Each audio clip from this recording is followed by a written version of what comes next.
fraying at all on that. I've spat on it and pulled it like I do. But so to speak, you know. So Dave, we are today for our bomb and pellet fishing using the NuFish DETEXION, which I've got to say this stuff really has created quite a stir in our area.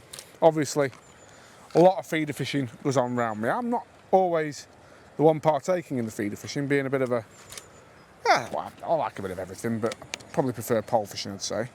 But talking to a lot of the feeder anglers in Wickersley Angling and on the bank side, an awful lot have been raving about this stuff. NuFish DETEXION. So DETEXION with an X, I should point out. We have, yeah, we have got an X in there. And so we've put some on. You've been fishing with it for an hour now. You've caught some nice carp, some F1s. What do you think of it, pal? Yeah, it feels nice. It feels quite a robust line. It feels like it's, I've seen this on a few lines recently. It feels like it's got, if this is the right term, it's got like a thick outer wall. So it's quite durable, you know.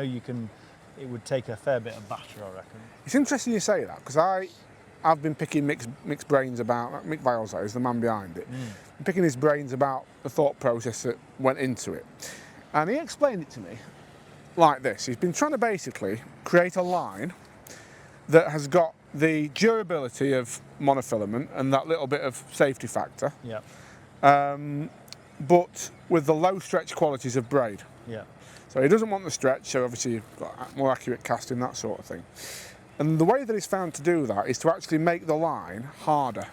And he used an analogy of a piece of copper wire compared to an elastic band. The standard mono being an elastic band that stretches and moves in all directions. A piece of copper wire, you can still bend it in the direction it needs to go, so you've still got that suppleness, but the actual material itself is, and that might be a, that was on and off. Done me there, but the actual material itself that it's made of, it's a mono if you will, is harder. Right. So what I was saying is right, it does feel like a harder line. Absolutely. Backed up your point. I'm glad I actually made some sense of what I said. Yeah, but, it feels like I say, like a durable line. And we've played those fish on it, it does feel, very direct and just, I think for this sort of fishing we do nowadays, where there's a lot of accurate fishing, clipping up, fishing tight. You've got to be within a foot of the far bank, things like that. You do need these lines now, absolutely. And a line that has too much stretch is absolutely useless. Not useless, but it's just not what you want anymore. No, and we've all had it as well. I don't know whether you've had the same problem as me, but a number of times I've had it where you're having a good day on the feeder, cast into a feature, for example, and then you get that stretch in the line. All of a sudden you're chucking it on the bank because your line that was beautifully clipped up a foot close to the bank is now stretched by a couple of feet and you're on the bank, sort of thing. So if it's designed to eradicate that, I think it's a great concept. Yeah. No, lines have changed now. There's no two ways about it, and they've changed for the better. But lines, we never used to think it, did we? But lines can have a specific purpose now, and like I said, the fact that Mick Viles is able to go, right, this is what I want, and then go to a manufacturer and test it and get it right. Shows how far the technology has come. And I've always said this with lines, when I've been an old Maxima stalwarter from years ago, where you didn't use anything but that. I always felt there was technology there that would take lines, and that's what we're seeing now. We're understanding it. Someone like Mick, who's a world-class angler, can say take that idea and then bring a product to market with it. Yeah. And ultimately, it makes our fishing better. Absolutely, absolutely. I mean, I must be honest, I've no real firm affiliation with regard to reel line. I mean, I use the Guru stuff at the moment, the drag line. I've done for a couple of years. Before that, I used to use Daiwa Sensor. Daiwa Tournament and Daiwa Sensor. I can't really say why I've changed, but if this stuff does solve that stretch problem, then I'd happily switch to this and have a go with it. I'm just going to tie a little knot in it, see how it knots. We're on is it 6-pound breaking strain? It is, yeah, this one. I get the impression it might be understated. Am I wrong? No, you're not wrong. Interestingly, what they do is their breaking strain, as expressed on the packet, is actually the strength at which it breaks with a knot tied in it. Ah, no, I've not heard of anyone doing that before. No, so if you get it between your hands and pull, it breaks at over £7. Right. With the knot in it, it breaks at £6. So, yeah, it is slightly overstated, but it's very, the knot's lovely. I'm just looking, there's no fraying at all on that. I've just I've spat on it and pulled it like I do. But so to speak, you know. You didn't even mean that, did you? Sir. So you spat on it and pulled it. It's lovely and smooth, isn't it? Lovely and smooth. I do like it. It's See if I can break it with my hands. I'm not the strongest. I haven't been to the gym this week.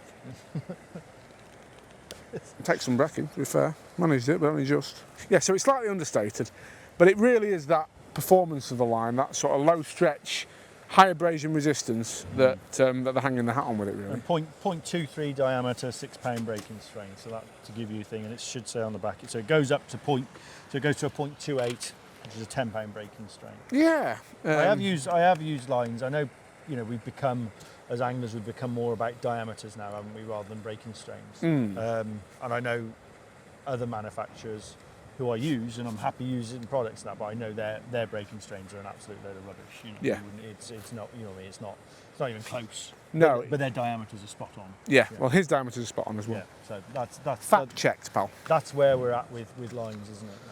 Right?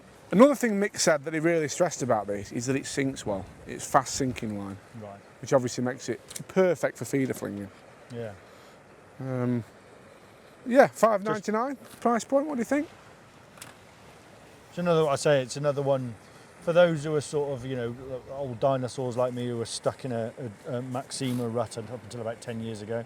I think it's another one that's obviously ticks the box. I'd like to see it use it on the river actually and see how it performs on there. Well, I'm sure I'll be able to get you some to have a go with. Yeah, I would. I'd like to use it. I like the colour as well. I like that sort of understated grey colour. It's just a nice.